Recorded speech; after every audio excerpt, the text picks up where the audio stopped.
So March 2020, a group of scientists signed an open letter condemning the conspiracy theory suggesting that COVID-19 does not have a natural origin. In April, Anthony Fauci refutes Donald Trump's claim of the possibility of a lab leak. January 2023, redacted NIH emails from January 2021 involving Fauci and NIH Director Francis Collins show efforts to rule out the lab origin of COVID.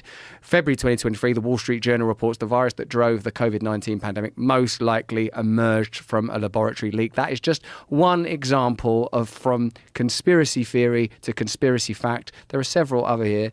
That is very detailed in the book, The Real Anthony Fauci. I mean, I don't know. Obviously, there's references in that book, and I don't know how much of it is accurate. But he's not being sued. Not that I'm aware of. I mean, and you would think that with the claims that he makes, he would be sued. And one of the claims that he makes is that there was a concerted effort to diminish the possibility of this lab leak hypothesis being mainstream, and that they went out of their way, and there was phone calls at midnight, and like, get near your phone, we're gonna have to do work about this, and they conspired. They conspired to push this narrative that. Also, like when you see him getting grilled by Rand Paul about gain-of-function research, and he's just, his hands are shaking, and you can see he's lying. He's like, you do not know what you are talking about. He's slowing the conversation down to an almost unfollowable level. The way he talks and the way he utilizes words, Senator, you do not know what you are talking about. Who the fuck talks like that? Yeah. It's like a switch up pitch in baseball. It's like he's throwing you a pitch like, why is it coming at me 50 miles an hour? This just doesn't make any sense. Like, you almost don't know what to do. You just want to interrupt him and just badger him and beat him down. And when you do that, that gives into that's what he wants. He wants chaos. He wants you to be yelling at him so he can get out of there. Yeah, that's like, the lawyerly monotony of bureaucracy. Yes. With all due respect, you do not know what you are talking about. Yeah, when their administrations and their public servants behave like that, how they can't understand why people would be attracted to Donald Trump, who talks like a normal person, who says crazy, weird stuff all the time. But he sounds like a normal person. Yeah, it's just like... But I mean, obviously, Fauci's not a political figure. I mean, he's like, it's more complicated. Civil servant, of course. It's more complicated, but it's also really complicated when you find out that he holds patents on some of these drugs, and he makes exorbitant amounts of profit off of these drugs. And also, when he was at the head, he was the guy that was responsible for giving out grants. So he was the guy that was responsible for sending money to thousands of doctors and organizations.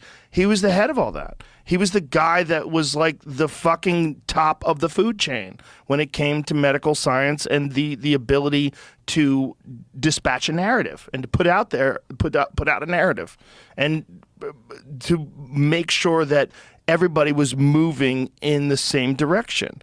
Like, oh, this drug does this, we're going to push it for that. And even though some of these drugs turned out to be horribly toxic and very dangerous for people, there's no repercussion. That remdesivir shit, like, you know, when they were pushing remdesivir as like being this treatment for COVID, it's not effective. It kills your kidneys. It's like there's a lot of like negative aspects. What are the side effects of remdesivir? And do they even promote the use of remdesivir anymore? Because I think they stopped doing it. I think it's like AZT with AIDS. You know, they just stopped. They're like, this is killing people. We got to stop doing this. But, well, what the fuck? What were you doing that led you to think that people should take AZT? Should take a fucking chemotherapy drug forever as a treatment for HIV? Like, what the fuck were you doing then? Yeah, you can't expect to extract what has been the prevailing mentality from this particular case. Did you hear them talk about that obesity drug that they're sort of pushing now? That there's a semaglutide. Drug? Oh man, that's like a lifelong. You take it forever. Is that what it is? Semaglutide, you take that forever? I don't know, man. It's that what I heard that Callie Means talk about on my show. That is potentially the most profitable drug in history that's being pushed now and is being patented and approved now. I bet that's semaglutide. I bet that's that. There's a couple different Wegovy, I think they call it, and there's a couple different like brand names for it.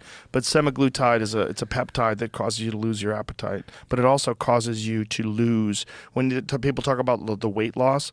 Some crazy number of like 34% of the weight loss is bone mass and muscle tissue mass and connective tissue loss. Get rid of your skeleton. I mean, maybe you can mitigate that with weight training. Maybe they're just saying that that's like part of the loss of not eating much. Like if you don't eat much and your body mass drops, like maybe that's a natural byproduct of, maybe that could be mitigated with weight training. I don't know. But that doesn't sound good to me. Like what you could just actually just eat less. You don't have to take this stuff. Everything externalized, everything becoming commodity. All times it seems like a war against nature, a war against the traits that human beings have, a war against the natural ability of people to organize. It all seems to be migrating in one direction.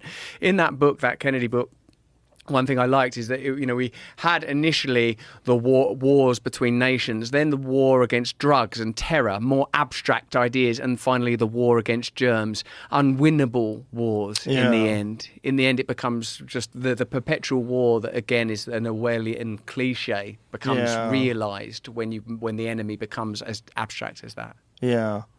It's a terrifying book if it's accurate. And I'm waiting for someone to accurately debunk it. I'm waiting to see. Maybe someone has. I just haven't found it yet.